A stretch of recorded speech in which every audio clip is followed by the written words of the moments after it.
What up, everyone? Nate the Great Reviews is back with another review. I know a lot of you guys, especially myself, have been feeling the MCU fatigue, show after show, movie after movie, some pretty good, some really bad. Um, Phase 4 was definitely the weakest, and I wasn't sure if Marvel was going to pick up the slack and take those negative criticisms and actually put an effort into Phase 5, starting with Ant-Man and the Wasp: Quantumania. Um, I really do feel like Phase 4, like they were just trying different stuff out, and I feel like now that they know what the people want, I think they did a really good job starting this phase off. A really good job. I was 100% blown away by how much I liked Ant-Man and the Wasp: Quantumania.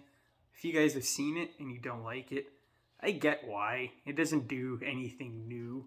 It does bring an awesome villain, like the best villain since Thanos for sure. But it doesn't really do anything new. It is, I wouldn't say it's by the numbers, but sometimes you can see where things are going. But for the majority of the movie, it is not predictable whatsoever. Just like, Doctor Strange and the Multiverse of Madness, everything else that came out in Phase 4, other than Wakanda Forever and Falcon and Winter Soldier, those weren't predictable. Everything else was. This was amazing storytelling. It was so simple. Like, you're getting dropped into the quantum realm. By the way, this is a no spoiler video, don't worry. Spoiler will be dropping tomorrow on Sunday. But you get dropped into the quantum realm and you think you're going to be getting pulled to Earth and like shifting back and forth. Like Wakanda Forever does that a lot. Even though they're on Earth, there's a lot of side plot lines going on. And Ant-Man doesn't do that. You were with Scott in New York for like 5 minutes, and then shit hits the fan, and then you're dropped into the quantum realm. And I didn't think we were going to be there, and the whole movie was going to take place there. And I was skeptical at first. I was curious. I didn't really care about the CGI, by the way, which was really well done. It was awesome. I just wasn't sure how this was all going to work out, and I was really excited, but at the same time, I tried to keep my excitement at least in the middle and not get my hopes up because I wasn't sure if it was going to be another shit fest or not. And the way the movie starts is great. The middle is great. The pacing is great. And the ending, the big battle at the ending, other than Infinity War and Wakanda Forever, which also had a really good final act, I think this is in my top 3. I might even almost put this over Winter Soldier. I'm not too sure yet because that's like a big favorite of mine. Infinity War is obviously first. You'll never replicate that moment, that third act. You'll never replicate it. But to see them put in such an effort to try and just make a good villain, they 100% succeeded in my opinion. Kang the Conqueror is everything they said he would be. Especially believing all this hype online about him. I've never been a huge fan of the actor that plays him, but I definitely want to see Creed 3 now for sure because Jonathan Majors is in that. But he does a magnificent job here. Number one off the bat, I'm gonna try my best without spoiling it. But the first time that he meets Ant-Man, it's not a casual I'm gonna destroy the world, type thing. The whole world is mine.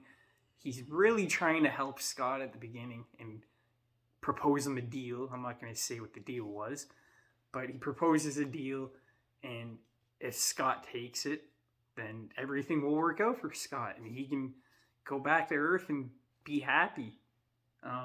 But the other half, if he doesn't agree, then he will kill him. But he's giving him an option here, and that was like as soon as that part happened, I could see where they were going with him, and then you get a lot more character growth. They do flashbacks and with him, and when I noticed they were doing flashbacks, I got worried a bit because not just Marvel, but flashbacks in general aren't the best way to tell a story. And this is probably one of the best movies I've seen just do not constant flashbacks, but there's a couple, and then it's told in a long monologue about a certain someone meeting Kang and blah blah blah, and it's just so well done. And I was so just surprised that, especially in an Ant-Man movie, you think it'll just be a run of the mill, action movie with Ant-Man in it, like the first and second one were. But this movie, you feel the consequence. You feel a threat. Finally, that was my one big issue with Phase 4. We had no really main villain to look up to like we did with Thanos. They were just kind of, which isn't a bad thing, just having like a weekly villain like a cartoon show. But finally having a main villain and being excited to see him in future movies. I cannot wait for more Kang. His motivations were great. I couldn't ask for more. And he's human, unlike Thanos, so it's a bit more easy to relate to him and kind of understand where he's coming from. He's not a big purple alien. But if they keep going this way with Kang, dude, I cannot wait to see what they're going to do. I can't wait to see more him, maybe a bit more backstory, because there's definitely more to his backstory with all the variants he has out there. By the way, that's not a spoiler, that was in Loki. But all around, dude, I gotta give credit to where credit's due. Paul Rudd does a great job of being an actual actor in some aspects. There is a lot of comedy. Some works, some doesn't, but for the most part, for me, it worked. And there's a lot of emotional moments in here that don't get ruined with a stupid joke. And by that third act, when that third act hits, I was so surprised of how good the first two acts were. And I was surprised that I was anticipating the third act. I was just so excited. And I hadn't been like that with one of these movies other than Wakanda Forever. It just feels nice going back to that formula of, like I said, having a villain and have something to look forward to. There's 2 post-credit scenes. I won't talk about them. I'll talk about them in the spoiler review. But for the most part, they're really good. I think the first one was my favorite. Like I said, I don't want to repeat myself and drag this video on, but completely baffled of how good this movie was. And I was thinking to myself, some Marvel movies are just one and done. Like, they're entertaining and that's it. You don't really go back and watch some of them. There is some you do. But this one, I definitely want to go back and rewatch just because there was a lot of effort put in here. There was a lot of dramatic scenes, a lot of good emotion, a lot of funny moments. The only negative I really had was the last shot of the movie. I didn't like how it ended.